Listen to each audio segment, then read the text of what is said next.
Speech off. Hi guys, welcome back to my channel. So I'm here to do my August TBR. Honestly, I kind of mostly base this TBR on my mood, like what I really want to read, because August is my birthday month, and I really want a mood read. But I've also sort of been enjoying TBRs, like doing them at the beginning of the month this year. I think I've done one every month this year so far, just because I've been participating in readathons for one reason or another. And I wasn't going to do that this month because it's my birthday month and I wanted to read what I wanted. But this readathon seemed like one where I could potentially do that. It's pretty flexible. So we're just going to get into this. So I do have a couple of reads in progress. I'm still reading Emma. I kind of stopped. And sort of, I don't know. I never got back into it. I'm listening to a podcast called Pod and Prejudice. So I'm kind of going by their episode format. I think I'm on chapter like 10 or something. Anyway, so there's that. And then the Surviving Sister Wives podcast. They're covering Becoming Sister Wives. And so yeah, I'm reading slowly through that. So there's that one. I forgot what Book Lover Amanda's prompt for this month was. I think it was like suspense or something. I can't remember. I should have looked that up before I started doing this, but yeah. So there's that. I'm going to try to follow that. And then the other book I'm for sure going to read is Don't Leave Me Here by Maggie Hartley. This one's coming out on August 14th. It's one of the fostering memoirs, and I read the fostering memoirs like the second they come out. Don't ask me why I love them so much, but I do. Now let's get to the readathon. So I'm going to participate in the Prairie Trail readathon that Anne from In Search of Wonder is doing. I always loved Little House on the Prairie, Laura Ingalls, and I figured, it's something that I would be willing to do in my mood reading birthday month. Because I love it. So, let's see. So, we're just going to go through the prompts and what points they're worth. So, the first prompt is dysentery, 30 points. Read a fiction book about westward expansion or pioneer life between 1780 and 1880.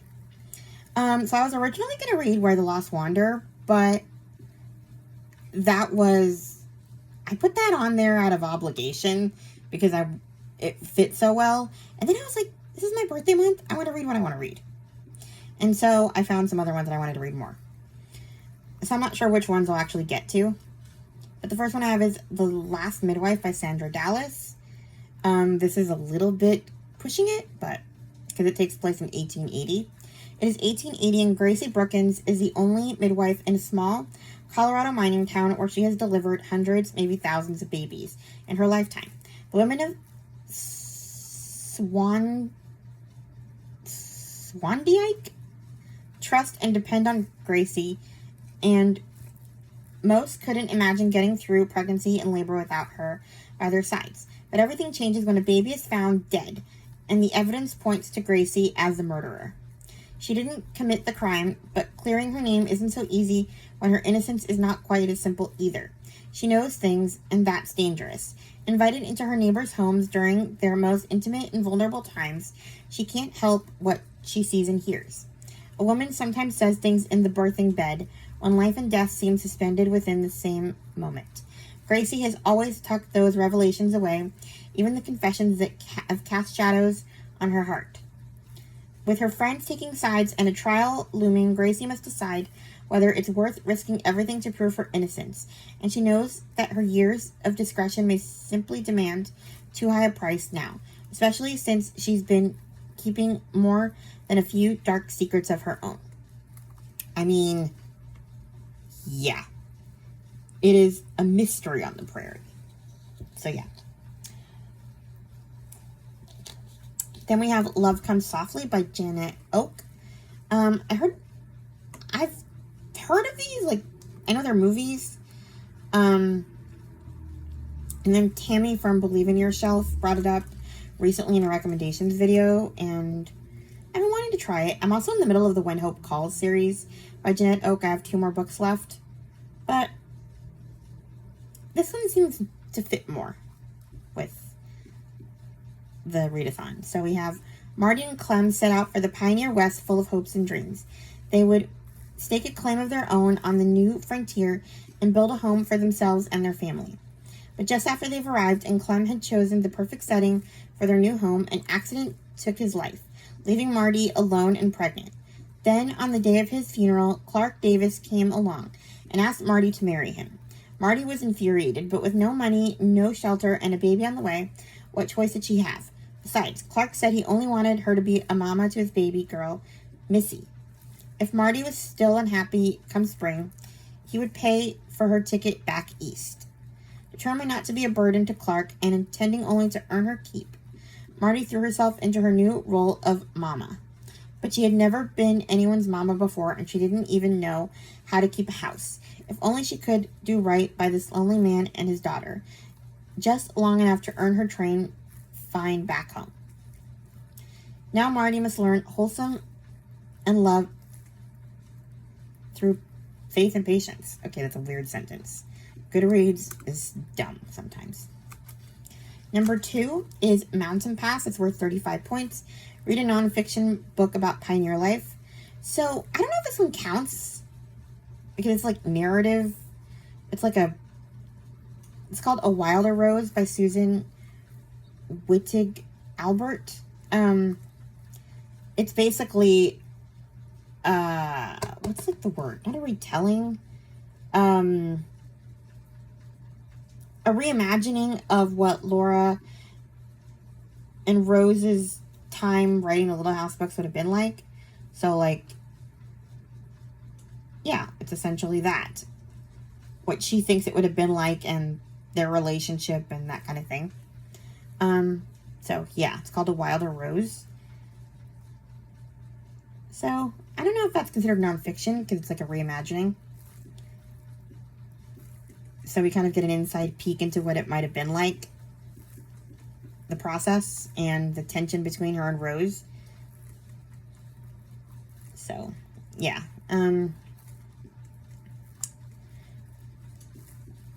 So, there's that. And then there's a new one that just came out. It's called Too Good to Be Altogether Lost.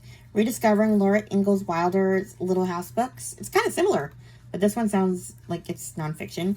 By Pamela Smith Hill. This one came out on July 1st. Pamela Smith Hill delves into Laura Ingalls Wilder's Little House novels, examining their texts, characters, settings, and themes to reveal how the books forever changed the literary landscape of children's and young adult literature in ways that remain meaningful today. That one sounds more like the kind of book that is asked for in the prompt, so I'll probably read that one. Then we have number 3, Hunting, worth 15 points. Find a book by a new-to-you author. And I put in The Best Way to Bury Your Husband by Alexia Casale. I heard about this one through the Currently Reading podcast, and sounds like it's about a bunch of women who all have terrible husbands, and I guess they try to dispose of them.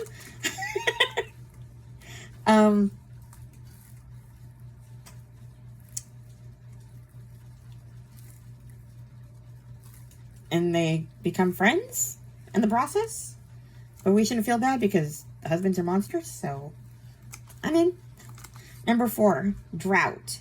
15 points. Reread a favorite or backlist by a favorite author.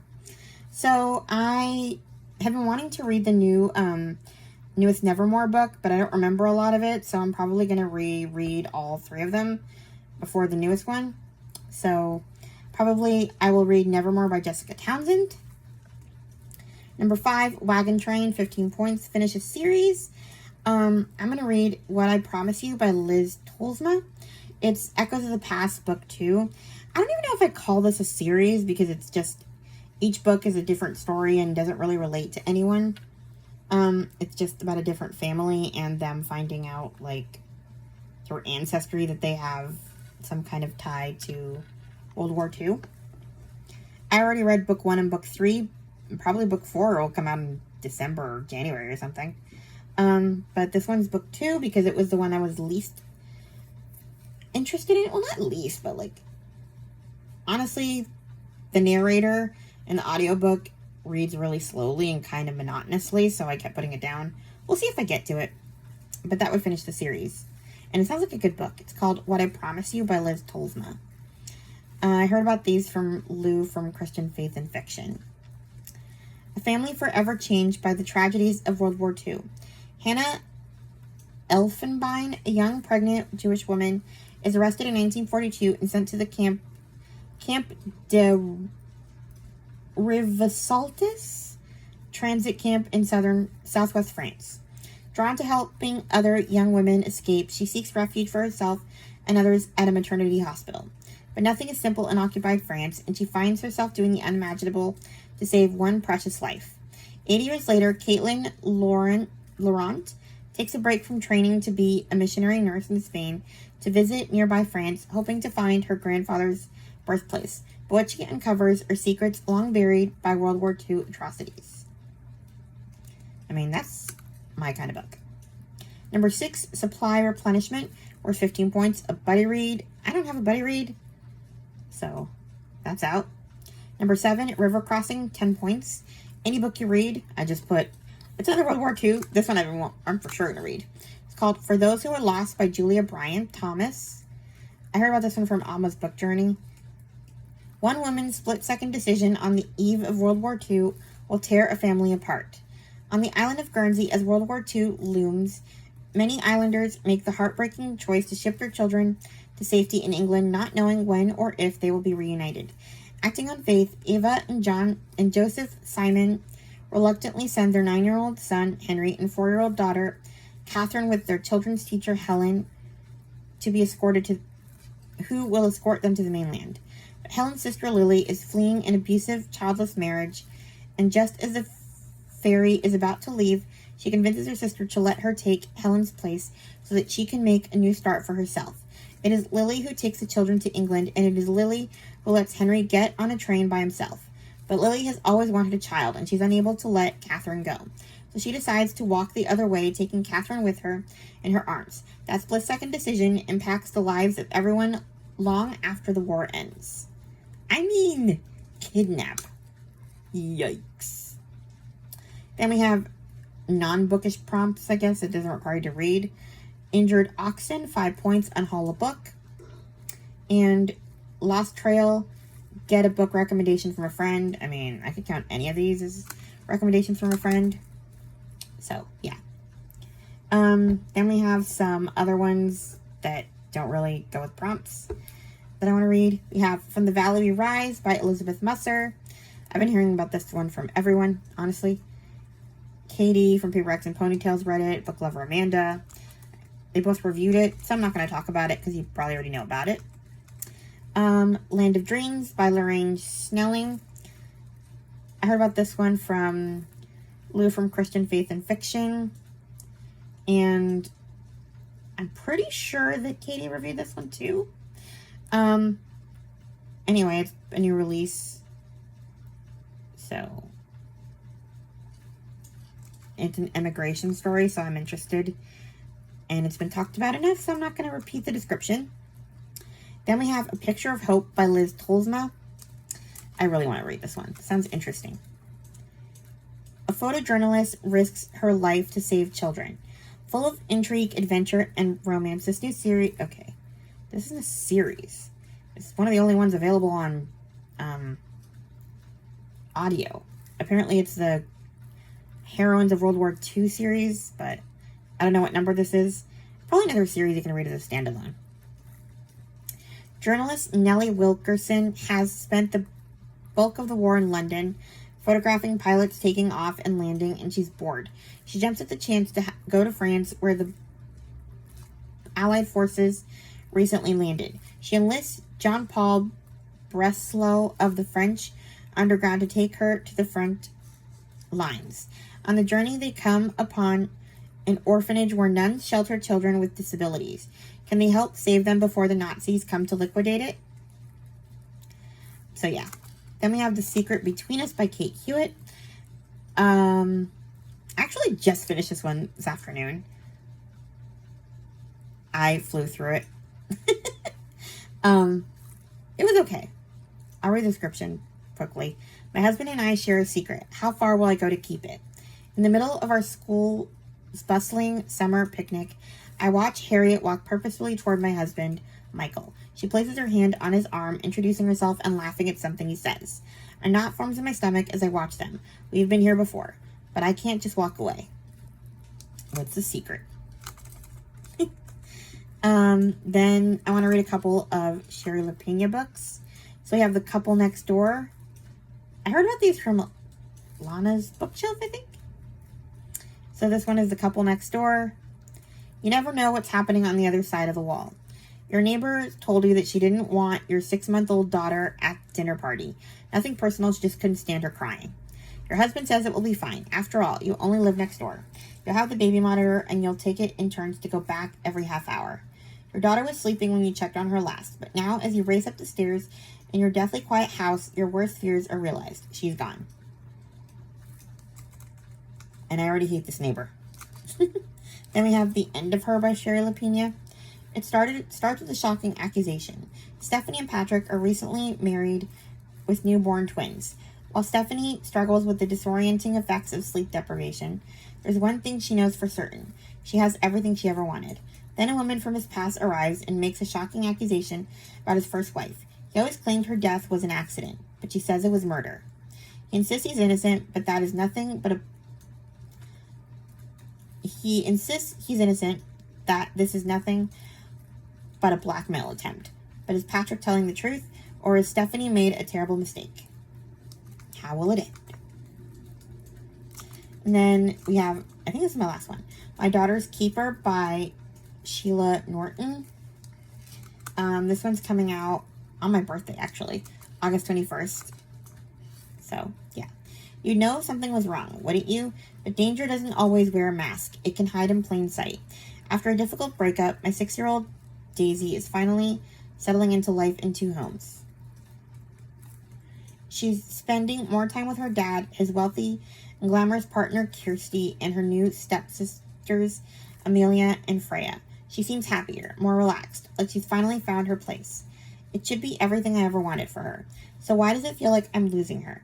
Then Daisy confesses something that stops me cold, something I can't ignore, that Amelia isn't kind. Behind closed doors, she's cruel, violent even. Everyone says it's just normal sibling tension, a bit of jealousy. But the more I try to dismiss it, the harder it becomes to shake the feeling that something is deeply, dangerously wrong.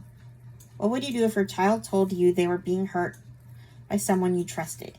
Would you risk everything to protect them, even if no one believes you?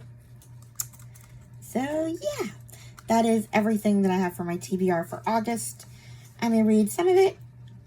I may change books depending on my mood. We'll see. There's also an Amish series I want to get to. I don't know if I will, though. But, yeah, that's what I have. So, I still have my wrap-up and my what I added to Goodreads video to do. So, yeah. Please like, comment, and subscribe. And I'll talk to you guys in my next video. Bye.